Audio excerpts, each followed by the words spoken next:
नमस्कार साथियों, मैं आपके पास आपके साथ फिर एक बार हाजिर हूँ नए वीडियो के साथ। तो अपन चाइल्ड डेवलपमेंट पेडागोजी के जो वीडियो डाल रहे हैं, अभी अपन फ़िलहाल दो प्रकार के वीडियो डाल रहे हैं। एक वीडियो जो हम डाल रहे हैं वो हम सिलेबस कंटिन्यू चला रहे हैं, चाइल्ड डेवलपमेंट तक पहुँच गया था, उसी को अपन आगे बढ़ा रहे हैं। दूसरा सेशन अपन पीछे से शुरू से सिलेबस को चला रहे हैं। तो इस पार्ट में अपन प्याजे वाला टॉपिक कर रहे थे और मैं आपको बताना चाहूँ कि अपन अब जल्दी ही तीसरा सेशन और चालू करेंगे, जिसके अंतर्गत अपन ऑल सब्जेक्ट पेडागोगी, जिसमें अपन हिंदी की पेडागोगी, पर्यावरण की पेडागोगी, मैथ्स पेडागोगी, ये तीन सब्जेक्ट की पेडागोगी को एक साथ लेकर के चलेंगे। अभी फ़िलहाल मैं आज जो आपको बताना चाहूँ, ये प्याजे के संज्ञानात्मक विकास के सिद्धांत का चौथा पार्ट है। इस चौथे पार्ट में मैं आज बात बताऊँ आपको कि प्याजे का जो संज्ञानात्मक विकास सिद्धांत है उसकी अंतिम अवस्था अपन पढ़ेंगे, यानी चौथी अवस्था। इस अवस्था का नाम है अमूर्त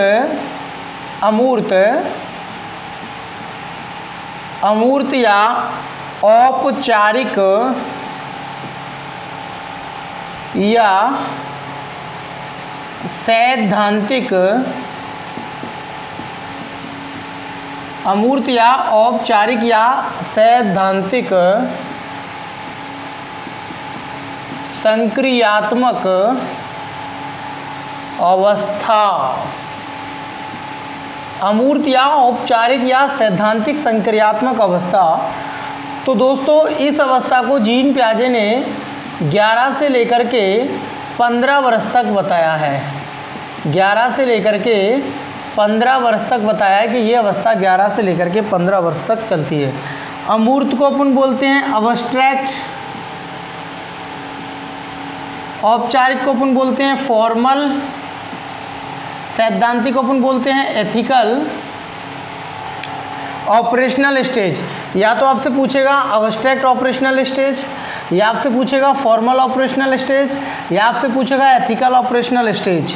तो आप में से कोई सा भी पूछता है तो वो आपको लगाना है 11 से लेकर के 15 वर्ष तक। तो अब सबसे महत्वपूर्ण बात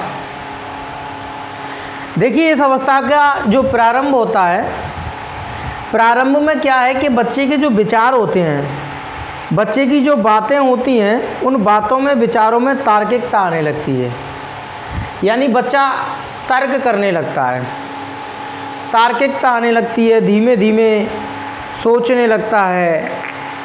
यानी पहले तो क्या था, केवल मूर्त चिंतन था, अब यहाँ पर अमूर्त चिंतन भी होने लगा। जो चीज़ है उसके बारे में भी बच्चा सोच रहा है, जो उसके सामने उसके बारे में भी सोच रहा है, जो उसके सामने नहीं है उसके बारे में भी सोच रहा है। अर्थात हम ये कहें कि बच्चे का जो चिंतन होता है, बच्चे के जो विचार होते हैं, उन विचारों में सैद्धांतिकता पाई जाती है। इसलिए इस अवस्था को सैद्धांतिक संक्रियात्मक अवस्था भी कहते हैं। जीन प्याजे के संज्ञानात्मक विकास की ये चौथी अवस्था है।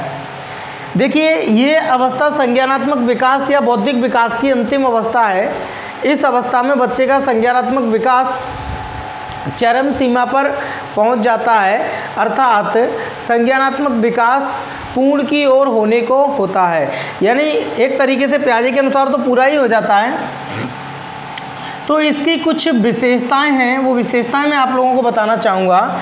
सबसे पहली जो विशेषता है इसकी, तो पहली विशेषता है जैसे उच्च स्तरीय संतुलन। उच्च स्तरीय संतुलन जिसे अपन बोलते हैं हाई डिग्री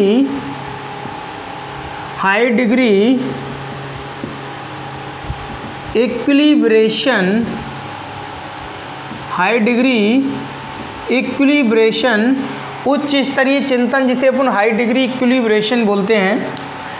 देखो, उच्च स्तरीय संतुलन, तो उच्च स्तरीय संतुलन में हम ध्यान देंगे एक बात का, जैसे मैंने एडेप्टेशन प्रोसेस पढ़ाई थी, उस एडेप्टेशन प्रोसेस की दो मैंने सब प्रोसेस पढ़ाई थी, एक एसिमिलेशन, दूसरी थी एकोमोडेशन। एसिमिलेशन में प्रीवियस नॉलेज में न्यू नॉलेज को ऐड ऑन करके चले थे, एकोमोडेशन में चेंजेस इन स्कीमा हो गया था, यानी स्कीमा बदल गया था। तो एसिमिलेशन और एकोमोडेशन ये दोनों के अंतर्गत मैंने एक टर्म बताई थी, एक तीसरा बैलेंस पॉइंट बताया था जिसे अपन इक्विलिब्रेशन बोलते थे। तो इक्विलिब्रेशन के अंतर्गत मैंने क्या बताया था आपको कि बच्चा एसिमिलेशन और एकोमोडेशन करता है, उन दोनों के बीच में एक बैलेंस कायम करता है, संतुलन कायम रखता है, जिससे क्या है कि बच्चे का जो कॉग्निशन होता है वो डिसबैलेंस ना हो, एक तरीके से असंतुलित ना हो, और उसकी जो स्कीमा है उस स्कीमा में नई जानकारी चली जाए। तो उच्च स्तरीय संतुलन क्या होता है कि देखो पूर्व परिस्थिति एवं नवीन परिस्थितियों के मध्य संतुलन स्थापित करना क्या होता है, हाई डिग्री इक्विलिब्रेशन कहलाता है, यानी उच्च स्तरीय संतुलन कहलाता है, पूर्व एवं नवीन के मध्य बैलेंस स्थापित करना, ये होता है अपना उच्च स्तरीय संतुलन। इसके बाद जो अगली विशेषता है इस उपावस्था की, वो अगली विशेषता है समझ का स्थानांतरण, यानी अगली विशेषता है जिसको अपन लेकर के चलें, दूसरी विशेषता है समझ का स्थानांतरण। समझ का स्थानांतरण ट्रांसफर ऑफ अंडरस्टैंडिंग।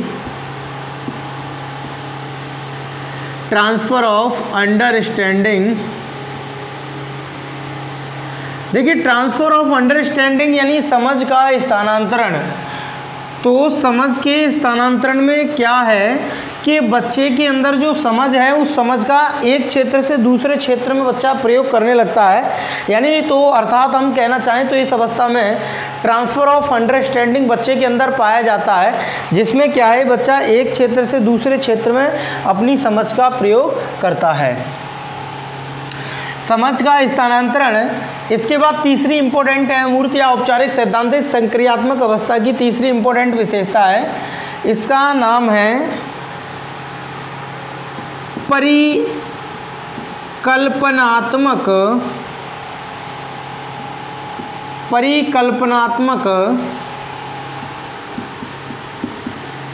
निगमनात्मक तर्कणा। परिकल्पनात्मक निगमनात्मक तर्कणा जिसे अपन हाइपोथेटिक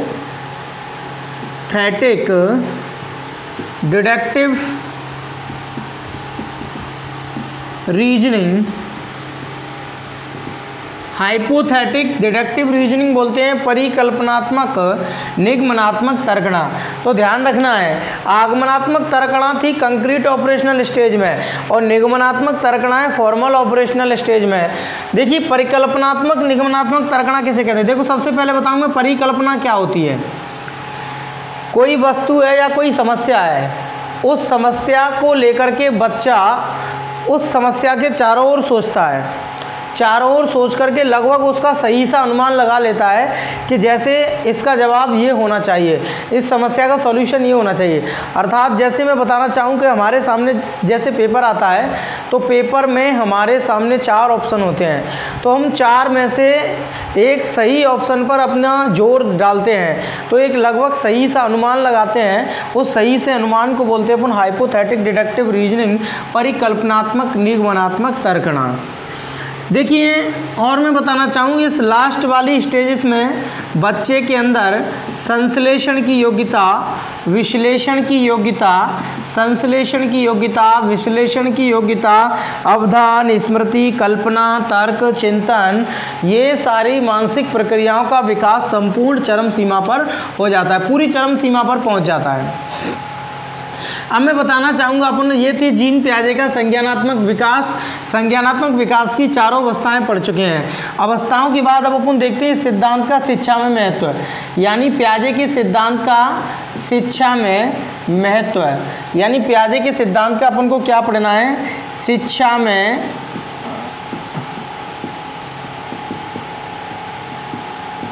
महत्व, या मैं बोलूँ तो शैक्षिक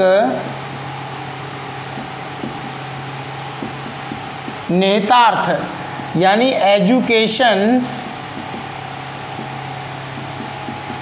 इम्प्लीकेशन। तो एजुकेशन इम्प्लीकेशन में अपन देखें शैक्षिक नेतार्थ क्या हैं जीन पियाजे के संज्ञानात्मक विकास सिद्धांत के। तो सबसे पहला पॉइंट है इनकी शिक्षा में महत्व इनके सिद्धांत का। तो इन्होंने जो बल दिया है वो रचनावादी यानी रचनावाद या निर्मितवाद या निर्माणवाद उपागम पर बल दिया है। कौन से उपागम पर बल दिया? रचनावाद या निर्मितवाद या निर्माणवाद उपागम। इसको अपन अंग्रेजी में बोलते हैं, एक ही टर्म यूज की जाती है, कंस्ट्रक्टिविज्म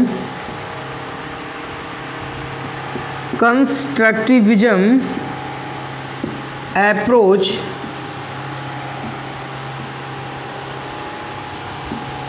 कंस्ट्रक्टिविज्म अप्रोच यानी जो पियाजे का सिद्धांत है वो रचनावाद या निर्मितवाद उपागम पर आधारित है, यानी इस पर कंस्ट्रक्टिविज्म अप्रोच पर बेस्ड है इनकी थ्योरी। तो ये जो थ्योरी है वो कंस्ट्रक्टिविज्म अप्रोच पर बेस्ड है। अब आपको एक और बात बता दूं मैं कि ये जो कंस्ट्रक्टिविज्म अप्रोच है इसके फादर कौन हैं। अगर आपसे पूछता है कि फादर ऑफ कंस्ट्रक्टिविज्म अप्रोच यानी कंस्ट्रक्टिविज्म अप्रोच के जनक कौन है, ये अप्रोच यदि आपसे ये पूछा जाता है किसने दिया था, तो ये अप्रोच देने वाले थे वाइगोत्स्की। कंस्ट्रक्टिविज्म अप्रोच को देने वाले कौन थे? रचनावादी उपागम के जनक कौन है? वाइगोत्स्की। अगर इसी शब्द के आगे मैंने जैसे लगा दिया क्या, फादर ऑफ कंस्ट्रक्टिविज्म अप्रोच, तो वाइगोत्स्की जवाब होगा। अगर इसी के सामने मैंने ये लगा दिया इंडिविजुअल कंस्ट्रक्टिविज्म अप्रोच, तो इसका जवाब क्या होगा, यानी व्यक्तिगत रचनावाद या निर्मितवाद किसने दिया है, तो ये इसका जवाब हुआ दोस्त अपना पियाजे। यानी व्यक्तिगत निर्मितवाद या व्यक्तिगत रचनावाद के जनक कौन है? पियाजे। देखो कंस्ट्रक्टिविज्म अप्रोच अकेला पूछा जाता है। देखो कंस्ट्रक्टिविज्म अप्रोच पर 3 मनोवैज्ञानिकों के सिद्धांत निर्भर हैं, एक तो पियाजे का, एक वाइगोत्स्की का और एक जेरोम ब्रूनर का। तो इस कंस्ट्रक्टिविज्म अप्रोच के जनक हैं वाइगोत्स्की और इंडिविजुअल यानी व्यक्तिगत निर्मितवाद के जनक हैं जीन पियाजे। अगर आपसे कभी ये पूछ लिया जाए कि सोशल कंस्ट्रक्टिविज्म अप्रोच यानी सोशल कंस्ट्रक्टिविज्म अप्रोच, तो father of social constructivism approach यानी सामाजिक निर्मितवाद के जनक कौन है, तो यहाँ पर जवाब होगा वाइगोत्स्की। यहाँ पर जवाब कौन सा होगा? सोशल कंस्ट्रक्टिविज्म अप्रोच के जनक कौन है, तो वाइगोत्स्की। ध्यान रखना है। तो जो पियाजे का जो सिद्धांत है वो रचनावाद उपागम पर निर्भर है। देखिए रचनावाद क्या है, निर्मितवाद क्या है। निर्मितवाद उपागम के अंतर्गत वे जैसे निर्मितवाद कैसे कहते हैं, ये एक ऐसी स्थिति होती है जिसमें बच्चा क्या है, स्वयं अपने ज्ञान का सृजन करता है, स्वयं अपने ज्ञान का निर्माण करता है, बच्चा स्वयं करके सीखता है, उसे बोलते हैं कंस्ट्रक्टिविज्म। तो पियाजे के सिद्धांत में जो बच्चा निर्माण करता है अपने ज्ञान का, इस भौतिक संसार से करता है, इस फिजिकल वर्ल्ड से करता है, इंडिविजुअल रह करके करता है, तो कंस्ट्रक्टिविज्म अप्रोच पर इनका सिद्धांत क्या है, आधारित है। दूसरी बात देखा जाए तो पियाजे के सिद्धांत का अगला शिक्षा में महत्व देखें तो जो इनका जो सिद्धांत है वो डिस्कवरी लर्निंग पर बेस्ड है। डिस्कवरी लर्निंग का मतलब है अन्वेषणात्मक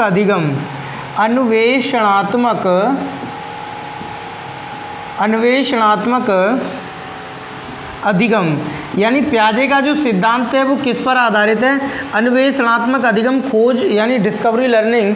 इसमें बच्चा क्या करता है, स्वयं खोज करके अधिगम करता है, स्वयं खोज करके क्या करता है, अन्वेषण करता है। ये दूसरा शिक्षा में महत्व है जीन पियाजे के संज्ञानात्मक विकास सिद्धांत का। दोस्तों समझ में आ गया होगा। तीसरा शिक्षा में महत्व आपको बताना चाहूँ तो तीसरा शिक्षा में महत्व रखा। देखो वाइगोत्स्की की तर्ज पर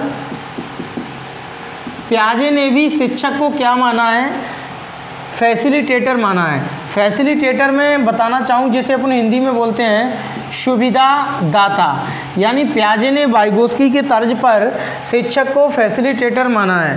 पर लेकिन पियाजे का फैसिलिटेटर क्या कहता है, पियाजे का फैसिलिटेटर बोलता है कि बच्चे के सामने एक समस्या प्रस्तुत करो जिसमें क्या है बच्चा स्वयं करके सीखे, और वो व्यक्तिगत होना चाहिए। तो टीचर क्या है केवल प्रॉब्लम क्रिएट करने वाला होता है और बाद में समस्याओं को सुलझाने वाला भी होता है, बच्चा इसमें स्वयं करता है, तो फैसिलिटेटर। और मैं बताना चाहूँ तो पियाजे का अगला शिक्षा में महत्व है, तो कहने का मतलब ये है कि बच्चा जब विद्यालय में प्रवेश करता है तो वह भौतिक, पियाजे का ऐसा मानना है, भौतिक जानकारी एवं दुनिया के विचारों के साथ वो विद्यालय में आते हैं। पियाजे कहता है कि ये सबसे इम्पोर्टेंट लाइन है, बच्चा विद्यालय में भौतिक जानकारी एवं दुनिया के विचारों के साथ विद्यालय में प्रवेश करते हैं, ऐसा जीन पियाजे का मानना है। और इनके सिद्धांत का एजुकेशन इम्प्लीकेशन देखें तो जीन पियाजे ने व्यक्तिगत विभिन्नता पर ज़्यादा जोर दिया है। व्यक्तिगत विभिन्नता, देखिए दोस्तों, व्यक्तिगत विभिन्नता, इंडिविजुअल डिफरेंसेस, यानी पियाजे कहते हैं कि हर बच्चे में व्यक्तिगत विभिन्नता पाई जाती है। तो इन्होंने किस पर जोर दिया है? व्यक्तिगत विभिन्नता पर दिया है। और पियाजे कहते हैं कि हर बच्चे का जो डेवलपमेंट है, कॉग्निटिव डेवलपमेंट है, वो अलग अलग होता है। यानी ये इसके एजुकेशन इम्प्लीकेशन थे। आई होप दोस्तों समझ में आ गया होगा। इसके बाद मैं अब आपको बताना चाहूँ एजुकेशन इम्प्लीकेशन हो गए। अब देखो हर सिद्धांत की आलोचना होती है, तो मैं अब आपको बताना चाहूँ तो अब अपन पढ़ेंगे पियाजे के